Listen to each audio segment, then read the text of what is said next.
I was minding my own business when a pretty brunette sat beside me. She called me handsome and wanted to have a drink with me. My heart was pumping wildly, not because of the loud music, not because of the drinks, not because she is pretty, but because she is one of my targets. How could I not mistake her? I memorized all their faces. She has been out of the country of the time, which is why I cannot plan how to go after her. Just a moment before, I was thinking of laying low, but maybe fate wanted her to be my next target. We are having a conversation when she mentions that she will again leave for a tour this weekend, and so she is looking for someone to have fun with tonight. I cannot let this chance slip by, so without thinking further, I told Hassan that I will be leaving first. Seeing that I have a beautiful companion, he winked at me and wished me good, luckily. Well, he should have said that to my companion. Adil, my companion, was so drunk. I took this moment to escort her to the back alley of the establishment where there are no lights. She seems so excited about this as she clings to me. Usually I am more systematic than this. I always plan beforehand, but how can I miss a chance like this? I pulled out an army knife from my pocket, then pinned her on the wall. At first she looks excited, but her reaction changes into fear when I press the knife on her slim neck. She suddenly became sober. I threaten her that I will cut his throat if she starts to shout. With a look of submission, she nodded her head. I asked whether she knew what happened about 12 years ago, if she knew the cause why their homeroom advisor committed suicide. It comes to my investigation before that they were an unruly class. Because my older sister was new at that time, the administration assigned her to this group of problem children. The students have a history of bullying their teachers to make them quit, but they cannot do anything about it because their families are very influential. However, how far had they gone that led my older sister to end her life? That I do not yet know. Just like her 16 classmates before her, she is not confessing what they did wrong. She even said that she cannot even remember who I am referring to. The audacity after leading a person's life to destruction. I am fighting my urge to slit her throat here and now because I want to see her expression of despair when I will reunite her with her previous classmates. I was about to gag her mouth with my handkerchief when a flashlight suddenly directed in our direction. A woman's voice shouted like a warning rather than a question of what am I doing. Because of this unexpected situation, my reflex was to slit Adil's throat. A splash of blood hit my face. I did not have time to think or retrieve the body or check if she was alive because I heard people shouting for help. Without knowing the direction of where I am going, I run as fast as I can. There is still confusion, so I cannot return to where I parked my car. I knew I made a terrible mistake due to my error in judgment.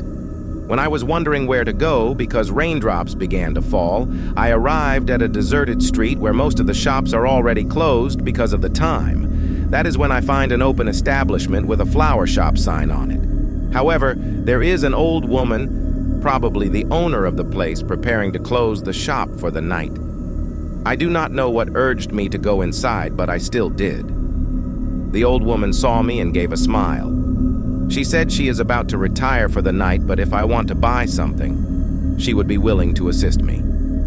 The shop, decorated with many flowers, is so fragrant that it feels so calming. I am going to visit my older sister today, so why not buy her favorite flowers then? I asked for a bouquet of purple hyacinth. The old woman giggled while wrapping it. She then spoke and asked if I had upset someone, probably a person close to me. I asked why she would think that, and she answered that it is because in the language of flowers, purple hyacinth means, "Please forgive me." The realization hit me. Why did I notice it sooner? Our parents' indifferent attitude towards my older sister and her always bringing those flowers home despite being thrown again. My older sister did not love purple hyacinth, but used it to ask for forgiveness. However, on what it was about, I do not know. But I have this restless feeling that I need to find out about it. I came back to my senses when the old woman gently tapped my hand and asked if I was okay. I see that the bouquet is already wrapped. I pulled out my debit card to pay at the cash counter when the old woman noticed my printed name on the card. She smiled as she swiped the card to the card swipe machine. The old woman said that it is not just me who is fond of flowers, but my parents too, because they picked an uncommon name for me, Gladiolus. The old woman said that they must love me very much to pick a name of a flower which represents strength of character, moral integrity, faithfulness, and remembrance. She made me wait for a minute and pick a flower on the far right corner of the store. Then she went back and handed me a flower with sword-shaped leaves and vibrant red trumpet-shaped petals, which she said is a gladiolus, which she gave me as a treat for being the last customer of the store for tonight. This is like the design in the bookmark that was found 12 years ago with the unidentified man that was in the house when the accident occurred. This could not all be a coincidence, I silently exclaimed. I do not know if it is because of the rain or because I was not able to flawlessly execute my crime earlier and about to get exposed, but my heart is beating crazy. My emotions feel so disturbed by this newfound information. Grabbing the flowers, I immediately rushed out of the store looking for a taxi. Fortunately, there is one nearby. I told the driver the destination and sat in the back seat. I messed up my hair in irritation and exhaustion. I just found out how stupid I was. It never occurred to me to think beyond what I was seeing. Even when I also thought that my name was weird, I never looked into the meaning behind it. A few moments later, I arrived at my destination. My aunt's house is a one-story bungalow. I made the taxi drop me at a distance because I need to observe if some authorities have already been investigating the house in relation to my whereabouts. My aunt, father's sister, is the relative who took me in and raised me 12 years ago. I am in debt to her and her family for looking after me all these years, so I do not want them getting swept along with my problems. However, I need answers tonight to calm my turbulent mind. I wore my hood to cover my face and slowly approached the house, minding my surroundings, and then sneaked into the back door just to be sure. I noticed that the light from the kitchen was still open, confirming that my aunt is still awake. This is an opportunity to confront her since I know that my uncle is on a business trip and my cousins are designated in other cities for their jobs. From my pocket, I pulled out my house key, but before I could enter it to the keyhole, the door swung open where there stood my aunt holding a frying pan. She was wearing her robe, and on her slightly wrinkled face, with a look of surprise mixed with fright, she urged me to get in the house immediately. She saw that I was soaked from the rain, so got me some towels and a glass of water to drink. She looks rattled. She said that the police were just here an hour ago looking for me. She had been calling me since, but all routed to voicemail. My worried aunt asks if I am in trouble. I do not want to startle, but I wanted to ask the questions, not to answer hers. I told my panicked aunt about what I discovered and asked if it was connected to how my parents treated my older sister differently. I placed the wet bouquet on the table. This is not just about to feed my curiosity, but to fill the hole of an unsettling feeling. My aunt was taken aback and inhaled deeply before she regained her composure. She sat in front of me, the table giving us distance. She clasped her shaking hands as she looked me directly in the eyes. She said she could have told me sooner, but she felt that it is better to leave things as what they were. My aunt started to recall the past. She began her recollection about the events that surrounded my older sister, for she was her confidant, for my parents were such authoritarian, the reason my older sister cannot confide with them. She is retelling the past when my mother was about 14 years old. She fell in love. She wanted her family to trust her, that was why she introduced her boyfriend to the family. He was a very charming and hard-working boy, however, he had no family background as he was an orphan.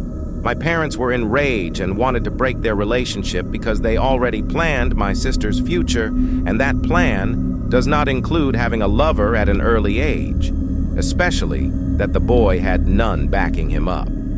The teenagers were so in love with each other but because of the parents' contradiction, they decided to elope. My parents were disappointed and disowned her. They never saw her, not until a year later when my older sister and her boyfriend returned home with a newly born infant, begging with their knees to my parents to accept them because they had nowhere to go and none to raise the child. My parents took pity for the baby, so they accepted them on the condition that they will never see the guy again and that my older sister should never disobey them again. My aunt paused, tears welling up her eyes. I asked her what happened then, and where is their child that I never heard of until now. My aunt held my hand, tears falling from her eyes. She stuttered as she told me that I am that child. My parents could not bear the humiliation that their daughter had already been a mother at such a young age, so they adopted the child not to be their grandchild but their son. I expected to get answers tonight, but not this kind of revelation. My hands are trembling and my vision is watery. At that moment, facing the reality, I cannot help but feel lost. My older sister was my real mother all along. My aunt got up from her chair and embraced me as if I had returned from the time when I had been a hopeless child. I softly broke free from her embrace, and without looking her in the eye, I bid her goodbye. She expressed that she is very worried about me because she knows something is definitely going on. I held her shaking hand for one last time as I reassured her that she should not worry about me. Also, I thanked her for everything she and family had done for me. She reluctantly let go of me before I walked out of the door. I saw how she clasped her hands on her chest as she prayed that I take care of myself. It is 3 a.m, the sun have not yet risen. However, there is somewhere I badly needed to go. There are a lot of things that is going through my mind as I traverse the dark, eerie street to go to the main road where I can hopefully grab a ride at this hour. Fortunately, I immediately found a taxi, minutes later. When I finally arrived at the hospital, the guards denied my entrance because it is still not yet the visiting hours. I insisted that I wanted to see the coma patient who was a protected witness from 12 years ago. With this, the guard made a call through the intercom. Afterwards, a nurse came down to the lobby. She looked like she pulled an all-nighter. She explained that the patient I have been looking for had already passed away and in the morgue. He died less than an hour ago. There has been a miracle, but fate has been cruel. The nurse gave her condolences and gave me a folded paper. She said after the patient woke up from the coma, he immediately requested pen and paper and took a very long time to write this letter. He asked the nurse to give the letter to a person named Gladiolus. I sat on a nearby bench and unfolded the paper. In a shaky penmanship, the letter wrote, "To my beloved son, there has not been a day that I am not thinking of you and Carmela. I am sorry that I was not able to be with you. I am sorry that I was not able to save her. Know that your mother and I loved you greatly, and we will always be with you." I remember sitting there silently for a few minutes without much reaction, even when I heard the police car's siren nearby. I finally flinched when I sensed a presence behind me and called out to whoever it might be. 2 familiar men emerged in the shadows, one holding a gun and one using his umbrella like a cane. I folded the letter and put it in my pocket before I stood up and raised my hands in surrender. My friend, previous partner Hassan, looked at me with a disappointed look and questioning gaze, and apologetically as he pulled out the handcuffs to arrest me. He looked worn out, as I do. I do not have the will to fight anymore. I don't even know what I am fighting for anymore. On the other hand, Lieutenant Nahal solemnly approached me and held out his hand and gave me a pair of purple hyacinth and a red rose. He said that a certain someone asked him to give these flowers to me. I am sorry, and I love you. I know now that those are what these flowers meant. Like that fateful day when I thought that it was the first and last time I cried so hard, I felt my knees lose strength and tears keep falling from my eyes. I hugged the flowers tightly and released the burst of emotions I was hiding as if everything had just finally dawned on me. I'm sorry. I love you too. These were all I have been uttering repeatedly. I do not know how long I was like that, for the two gentlemen just silently stood behind me, letting a criminal like me take my time and mourn.